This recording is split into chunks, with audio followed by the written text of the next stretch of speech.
Engineer का बेटा engineer और डॉक्टर का बेटा डॉक्टर, कब से चलता आ रहा है ये पूरा सिस्टम।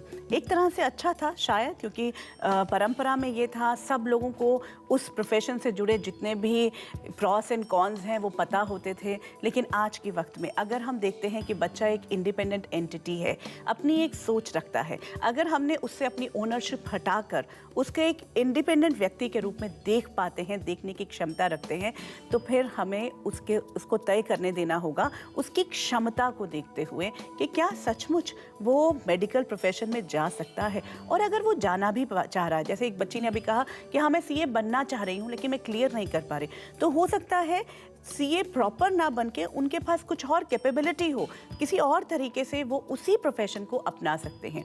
बहुत सारे ऑप्शंस ओपन हैं, लेकिन कोशिश ये करनी पड़ेगी कि हम सब एक नतीजे पर पहुंचे। जो अभी बच्चों ने बात कही डेफिनेटली बहुत इंपॉर्टेंट है कि आधी से ज़्यादा एनर्जी तो माँ बाप को समझाने में, कन्विंस करने में लग जाती है, और कई बार तो माँ बाप नाराज़ हो जाते हैं, तो सारी की सारी जिम्मेदारी बच्चे के ऊपर आ जाती है कि अब उसे प्रूव करना है। तो जिस भी चीज़ का बीज जो होगा वो प्रूव करने के लिए होगा, तो फिर उसमें स्ट्रेस रहेगा ही रहेगा।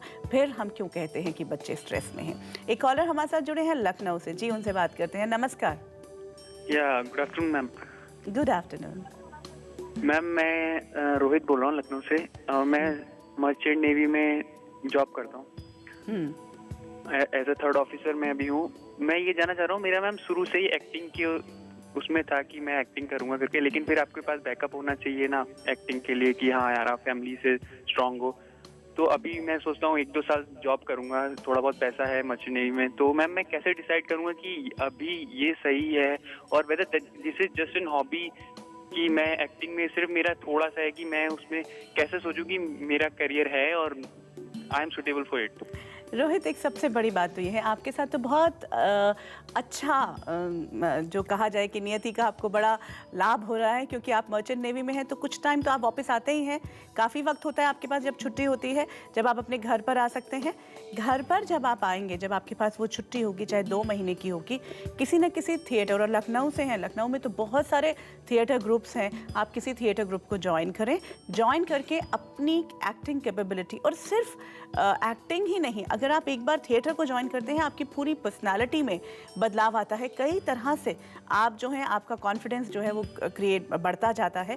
तो आप अपने आप को चेक करें उस 1 महीने के अंदर कि कहाँ पर आप खड़े हैं। अगर आपको लगता है कि हाँ मैं इसमें कर पा रहा हूँ, मैं अच्छा कर रहा हूँ और मैं इंजॉय कर रहा हूँ, सबसे बड़ी बात यह है कि क्या मैं उस प्रोफेशन को इंजॉय कर पा रहा हूँ। जिस दिन मैं इंजॉय करूँगा, मैं अपने 18 घंटे भी दे सकता हूँ और मैं थकूंगा नहीं, स्ट्रेस में नहीं आऊँगा।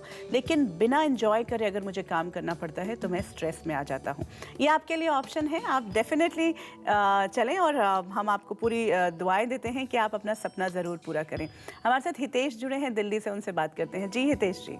Hello, good afternoon ma'am. Good afternoon ma'am actually ना मैं पिछले 2-2.5 साल से ना ऑटोमोबाइल इंडस्ट्री में हूँ। तो मैम अब ना मेरा इस लाइन में मन नहीं करता। आपका क्या मन नहीं करता? मैम इस लाइन में काम करने का मन नहीं करता। अच्छा, तो आपका मन क्या कर रहा है अब? मैम मेरा मन करता है मैम, मेरा मतलब मैं चाहता हूँ जो मेरा काम हो ना मैम, वो हर टाइम पे कुछ नया हो उसमें। तो देखिए, आपने हितेश ऑटोमोबाइल इंडस्ट्री में क्या काम करते हैं आप? मैं एज अ सर्विस एडवाइजर काम करता हूँ। सर्विस एडवाइजर करते हैं ना आप? इसी में आप कोई परिवर्तन, इसमें आपको इस इंडस्ट्री से तो कोई प्रॉब्लम नहीं ना? नहीं मैम, इंडस्ट्री में मैम मेरा एक्चुअली यहाँ पर मैम अब को ऐसा लगता है मेरा दम सा घुटता है इसमें, अच्छी नहीं लगता मैम कुछ। दम सा इसलिए काम तो मैं फिर भी इसमें अभी कर रहा हूँ। नहीं, वो ठीक है, बिल्कुल कर रहे हो और करना ज़रूरी है, क्योंकि रिस्पॉन्सिबल हो आप अपनी ज़िंदगी को ऐसे बिखेर नहीं देना चाहते। लेकिन हितेश, आपसे यही कहेंगे कि आप जो क्रिएटिवली नई चीज़ें करना चाहते हो, अगर इस प्रोफेशन के साथ चलते चलते आप कोई हॉबी क्रिएट कर सकते हो तो आप उसके ऊपर काम करें। डेफिनेटली उस हॉबी को बढ़ाएं, तो आपको जो यहाँ से घुटन हो रही है वो वहाँ पर निकल जाएगी। लेकिन अगर आप इसी इंडस्ट्री में भी कोई ऐसा प्रोफेशन, क्योंकि यहाँ पर आपने कुछ स्किल्स ढूंढ ली हैं, उन स्किल्स को लेकर भी आप इसी इंडस्ट्री में किसी और तरफ भी मुड़ सकते हैं जो आपके अपने लिए अच्छा हो। तो एक बार बार बार मैं बच्चों से कह रही हूँ, मैं हर एक युवा से कह रही हूँ, अपना एप्टीट्यूड टेस्ट कर लें, अपने आप को पहचानें कि मुझे अच्छा क्या लगता है, मेरे लिए क्या चीज़ मोर इंटरेस्टिंग है। क्या मुझे बातें करना अच्छा लगता है, क्या मुझे काउंसिल करना अच्छा लगता है, क्या मुझे कुछ टेक्निकल काम करना ही अच्छा लगता है, क्या चीज़ें हैं जो मेरी पसंद की हैं। जैसे ही आप अपनी पसंद के साथ वाबस्ता होते जाएंगे, अपने से रूबरू होंगे, डेफिनेटली आपके सामने रास्ते और निकलते जाएंगे। कुछ बातें जो हैं हम आपको बताना चाहेंगे कि जब आप किसी का, खासकर जब छोटा है बच्चा, अभी 10th 11th 12th में पढ़ रहा है, करियर का जब भी चुनाव कर रहे हैं या अभी जो चेंज भी करना चाहता है, अपनी क्षमता को देखें, अपने आप को, मुझ में कितनी कैपेबिलिटी है। चाहे किसी ने प्रेशर नहीं डाला आपको, चाहे माँ बाप ने नहीं कहा कि आप डॉक्टर बने, खुद अंदर से आवाज़ आ रही है कि मैं डॉक्टर बनना चाहता हूँ, तो ठीक है, अपनी कैपेसिटी को देखें कि क्या मैं इतना पढ़ सकता हूँ, क्या मैं इतनी देर तक काम कर पाऊँगा। दूसरी तरफ उस प्रोफेशन की रिक्वायरमेंट्स क्या हैं। इसीलिए मैंने कहा इतना आसान नहीं है प्रोफेशन का चुनाव।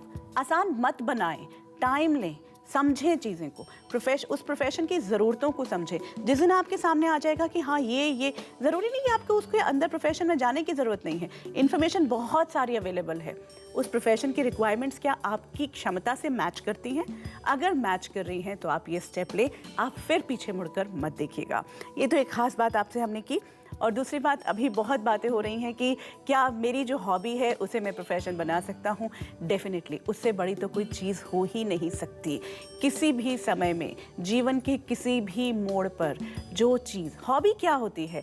हॉबी वो ऐसा सब्जेक्ट है, ऐसा एक आपका रास्ता है जो आपको कंप्लीट एंजॉयमेंट और स्ट्रेस फ्री रखता है। अगर आप इसको अपना प्रोफेशन बना सकते हैं, आपको दिखता है कि इसके आगे रास्ता है, सिर्फ मेरी हॉबी तक सीमित नहीं रहेगा, मैं इसमें बहुत अच्छा काम कर सकता हूं, आप इसे डेफिनेटली बनाएं, आप बहुत आगे जा सकते हैं। एक और कॉलर हमारे साथ जुड़े हैं, दिल्ली से हैं, उनसे बात करते हैं। जी नमस्कार। नमस्कार जी। जी बताएं। हेलो, मेरा बेटा 10th में है। उसके पापा चाहते हैं कि वो इंजीनियर बने, पर उसकी हॉबी है, हॉबी कहूँ या क्या, वो खाना अब भी इतना अच्छा बनाता है, बट पापा बोलते हैं नहीं इंजीनियर बनना है, इंजीनियर बनना है। और हमारी फैमिली में भी ये सोचा जाता है कि होटल लाइन में जाना इज लुक डाउन अपॉन।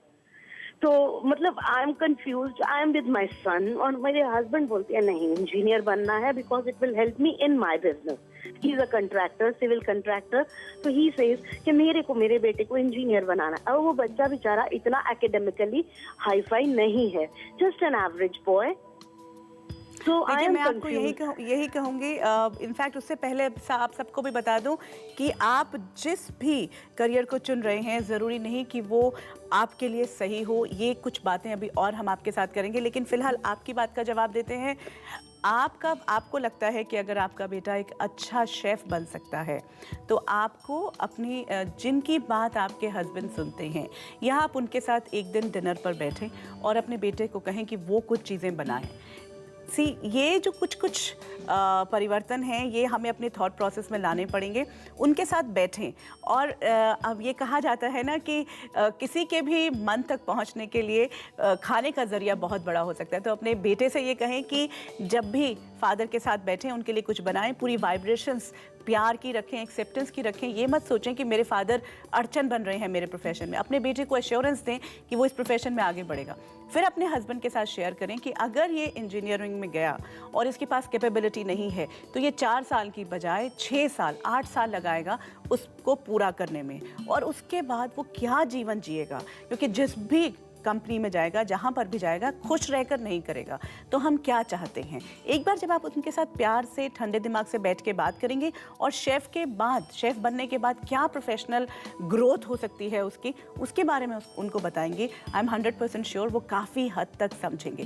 फिर उसके बाद तो आपके बेटे का खाना जो है वो बहुत बड़ी मदद कर सकता है। ऐसे ही युक्तियों से हमें एक दूसरे को प्यार से समझाते जाना है, ज़िंदगी बहुत खूबसूरत हो जाएगी। कुछ बात जो आपसे करनी थी वो ये कि आजकल सभी जिस करियर को चुन रहे हैं, ज़रूरी नहीं कि वो आपके लिए सही हो। डेफिनेटली सारी दुनिया इंजीनियर बन रही है, सारी दुनिया मीडिया में जा रही है। हाँ, ये भी मैं बहुत सारे मीडिया के स्टूडेंट्स को प्लीज़ प्लीज़ प्लीज़ कहना चाहूँगी, 90% ऑफ दिस मीडिया स्टूडेंट्स जो मुझसे मिलते हैं वो टेक्निकल चले जाते हैं, या तो एडिटिंग में चले जाते हैं, या ग्राफिक्स में चले जाते हैं, या कैमरा में चले जाते हैं। मुश्किल से 10% हैं जो कैमरे के आगे आ पाते हैं, क्योंकि उसमें आपको बहुत ज़्यादा सोच चाहिए और कम्युनिकेशन स्किल्स चाहिए जो कहीं से भी ना उन्होंने सीखी और ना ही मीडिया में सीख पा रहे हैं। और जबकि वो सपना ये लेकर आते हैं तो आपको अपनी कैपेसिटी, अपनी कैपेबिलिटी को देखना बहुत ज़रूरी है। और अगर आपने तय किया है कि मैं कैमरे के आगे आना चाहता हूँ तो अपनी कम्युनिकेशन स्किल्स को बढ़ाना है। तो जो दुनिया कर रही है, जो दुनिया ने किया, मेरे भाई ने किया, मेरी बड़ी बहन ने किया, कज़न कर रहे हैं, सारे लोग कर रहे हैं, MBA करके ये होगा, फैशन डिज़ाइनिंग कर रहा हूँ, उसने किया, उसको बहुत अच्छी जॉब मिल गई, मेरे लिए भी यही तय है। ये आप बिल्कुल ना करें, क्योंकि इससे कहीं पर भी किसी को कुछ प्राप्त नहीं होगा। एक बार करियर का चुनाव करने के बाद क्या आप दोबारा करियर चुन सकते हैं? ये एक बहुत बड़ा क्वेश्चन आता है। लोग बोलते हैं ऐसे कैसे हो सकता है, हम तो अब यहाँ तक इतनी सारी चीज़ें हो चुकी हैं, इस करियर से जुड़ी मेरे पास कितनी सारी चीज़ें हैं जो मैं सीख चुका हूँ, मेरी सारी टेक्निकलिटीज़ जो इससे मैंने इतने साल दिए हैं इस करियर को, अब क्या होगा? लेकिन हर सुबह एक नई होती है, हर बार आप कुछ नया कर सकते हैं। आपके लिए, जैसे हमने कहा, पूरा आसमान है करियर्स का, उससे एक सितारा तोड़े, लेकिन वो सितारा जो आपको खुद एक सितारा बना दे। एक कॉलर हमारे साथ जुड़े हैं, मनीष जी, उनसे बात करते हैं। जी मनीष जी, नमस्कार। नमस्कार मैम। जी बताएं। मैम, मेरा जो है अब काम करने का मन ही नहीं करता। अच्छा है, मत करें आप काम, आप हमारे साथ बातचीत करें। बातचीत करने का मन करता है आपका? हाँ जी मैम। आपको बातचीत करने का मन करता है? हेलो जी मैम। मनीष जी, आप अपने टेलीविजन सेट का वॉल्यूम थोड़ा कम कर दें। ओके। आपको क्या मन करता है फिर? बस मन करता है कि काम ना करूं और आराम से रहूं घर पे, कोई मेरे को कॉल ना आए कि ये माल भेज दो, वो माल भेज दो, उसकी पेमेंट देनी है, उससे पेमेंट लेनी है, मतलब कुछ भी नहीं करता। मन करता है बस आराम से रहूं और कोई डिस्टर्ब ना करे मेरे को। अच्छा, आप करते क्या हैं फिलहाल, क्या करते हैं? मैं बिजनेस करता हूँ, मैन्युफैक्चरर हूँ वायर एंड केबल्स का। मैन्युफैक्चरर हैं, तो आप क्या अपनी कोर टीम अच्छी बना सकते हैं जिसमें आप सिर्फ उसको मैनेज करें, आपको डायरेक्ट पूरी टीम है मैम, मेरे पास पूरी टीम है। बस फिर अच्छा है, फिर तो आप आराम करें। लेकिन आप किसी तो सोशल, कुछ भी नहीं करता। देखिए अभी इस समय 12:30 बज रहे हैं, मैं घर पे हूँ और आपसे बात कर रहा हूँ। बिल्कुल, तो आप बात करना शुरू कर दें। आप एक सोशल कॉज को लें, क्योंकि आप खाली रहेंगे तो तब भी आप बहुत डिप्रेशन में जाएंगे। अगर आपकी टीम आपने डेवलप कर दी है, लेकिन हाँ, आप उस बिज़नेस को इग्नोर ना करें, क्योंकि वो कहेंगे हम कि नींव है जो भी पूरा घर परिवार चल रहा है, उसकी पालना ज़रूर करें। आप जाएं, उनसे ये मत पूछें कि क्या किया नहीं किया, लेकिन वो आपका बनाया हुआ एक घर परिवार है, उसकी जाकर पालना ज़रूर करें। लेकिन साथ में कोई सोशल कॉज ले सकते हैं, आप आराम करें। ज़िंदगी सचमुच हर पल जीने के लिए है। ये कुछ बातें हैं जो हम आपके साथ हर रोज़ शेयर करते हैं, हर सैटरडे संडे शेयर करते हैं। इसी तरह से ये सिलसिला चलता रहेगा। लेकिन आपको बता दें कि इस प्रोग्राम के बाद भी ये हेल्पलाइन चलती रहती है। आज भी बहुत सारे लोग आ रहे हैं, पेरेंट्स आ रहे हैं न्यू एज पेरेंटिंग पर, उन सबका स्वागत करते हैं। और कल एक बहुत खास मुद्दा होगा जिस पर बात करेंगे। उम्मीद करते हैं कि आप हमारे साथ बने रहेंगे। फिलहाल आपसे विदा लेते हैं, नमस्कार। जरूरी नहीं करियर का चुनाव 12th के बाद ही किया जाए, लेकिन सब्जेक्ट्स का चुनाव बच्चे के एप्टीट्यूड के हिसाब से ही हो। करियर वो चुने जिसे आप एंजॉय करें। किसी भी उम्र में करियर को बदला जा सकता है।